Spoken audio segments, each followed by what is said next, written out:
AyeQ!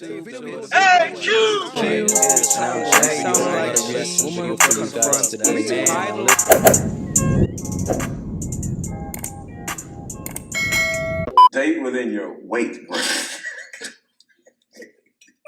It's not necessarily, it's okay, but when a dude and a woman weighs the same, it's kind of like off a little bit or whatever. But it's Wait, the problem with saying anything about weight is that weight is so subjective. You can have two women that are 125 pounds that look totally different. So how are you going to enforce that? Like, are you going to make her get on the scale? What about a size? But that's the same thing. So if a man's like dating, size is also. if a man's looking for the weight and a woman's looking for finances, I think what's wrong with that? Like, what's wrong with that? So why can't weight is what trips me out, because But not the way I hear numbers. and when Are you saying size, or are you saying like? I think we know what type of weight he's talking about. I can solve this problem. But that's the actual problem. When weight ever comes up, you know, women flip out. And I think it's a preference that men have. But then when women don't want men to have that preference, but that's our preference to have. He's not lying, yo. Once you talk about weight, overweight women get mad defensive.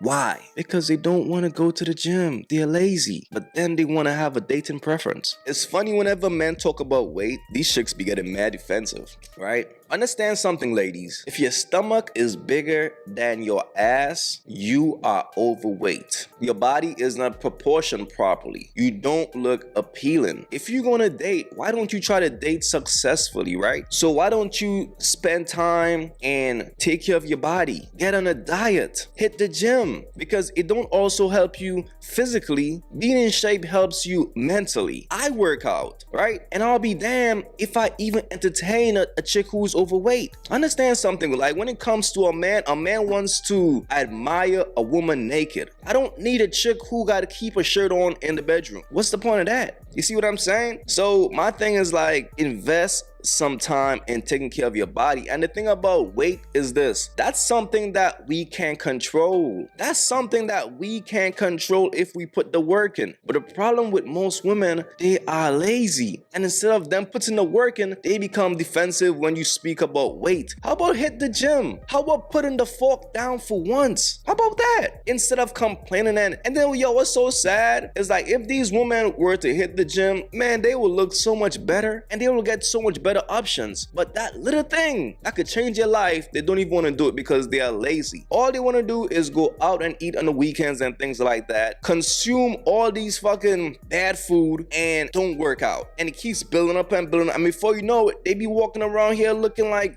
some pregnant chicks without being pregnant. I don't know, man. Like me personally, ladies, yo, if your stomach is bigger than your ass, man, I'm good. I can't even entertain that. I mean, life is simple, man, but people just make it difficult, especially people who are lazy. If you're gonna date, ladies, take care of your weight. And that goes for men too. It goes both ways. Like I tell dudes all the time, man, hit the gym. You gotta hit the gym out here, man, but you can't be out here looking like a hippo and then want dudes to want you. The only time a dude will want you when you look like a hippo is when he's down and out. When you're his last option. You don't have no other options but you. It's like, open your eyes out here, ladies. I mean, can't you see that? Oh man, it's sad, man. Crazy. My name's Kendall. I held a nigga down for 2 years, and a week after he got out, he fucked his baby mama. Hey, my name is Jada. I was taking this nigga back and forth to work, and he was fucking with his coworker. Hey, my name is Kiara, and I asked my baby daddy to watch my kid, but he said he's not a babysitter, and I still went back and fucked him.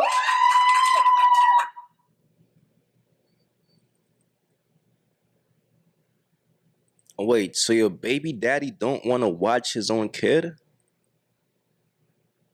Wow. My name is Jace. I worked under my nigga phone, and he was fucking my best friend. I still sucked his dick tonight.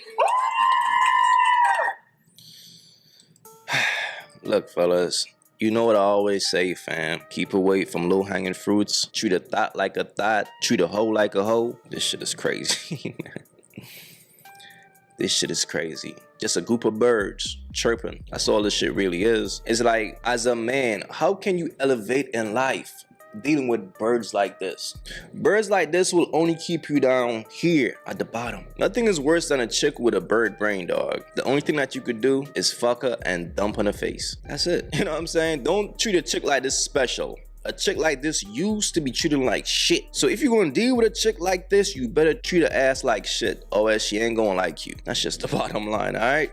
What dating advice would you give to the younger generation? It's gonna happen. It's something that's inevitable. You can't avoid it. They're gonna grow up, and my advice to them is don't fall in love too young, because people grow and people change. You know, let time do its thing.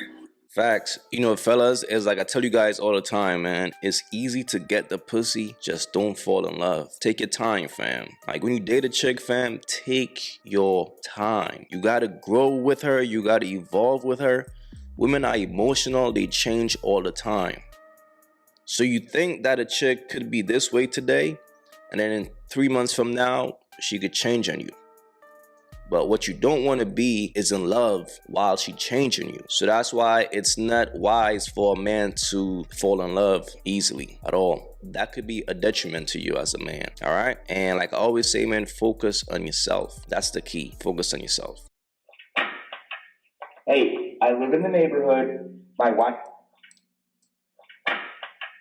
Hey, I live in the neighborhood. My Wi-Fi name is 1744. Your wife is cheating. I don't know how you did not catch on. Your address is 1744, but every day when you leave for work, a Nissan parks 3 houses down, walks up the side of your house, goes in your back door. I'm assuming you don't have cameras back there? Okay, your wife is smart, but she is unfaithful. I'm gonna walk this way, but I don't live this way. Nah, this is a crazy way to find out that your wife is cheating. He said, your wife is smart, but she's unfaithful. Wow. But you have to give this dude some credit. If what he's saying is true, man, as a man, this gonna hurt. If what he's saying is true, it's gonna hurt. But he was very detailed as far as what he said. So as a man, you have to like look into this. And man, this is stuff right here. This is stuff right here. Now, the neighbor is a bit nosy, but you gotta be thankful for a neighbor like that, because how else you would have known that your wife is cheating? You know, like I always like to tell you guys, man, what's in the dark must come to the light. In life, like you can run, but you can't hide. That was God, man. It was time for the husband to, man, to move on and leave her alone. That was God. See what I'm saying, fellas? It is what it is, man. Stay focused out here, man. In a situation like this, man, you gotta take what he's saying for face value. I mean, you gotta look into it. That's just what it is, all right? But nevertheless, man, this is just a very sad situation, man. Very sad situation right here. You definitely have to be thankful, because, and then it's like he said, his wife is smart, but she's unfaithful. He probably was watching his wife like doing this shit every day. And as a man, if you watch another man's wife like cheating on him every day, man, it's good to mind your own business, but you will feel something inside, because you'll be thinking to yourself like, damn, this is crazy right here. I mean, if I was in that situation, I will want somebody to tell me that my wife is cheating, you know what I'm saying? So I guess the neighbor was doing a great gesture, man. Like, salute to him. He owed a neighbor a beer. That's just what it is.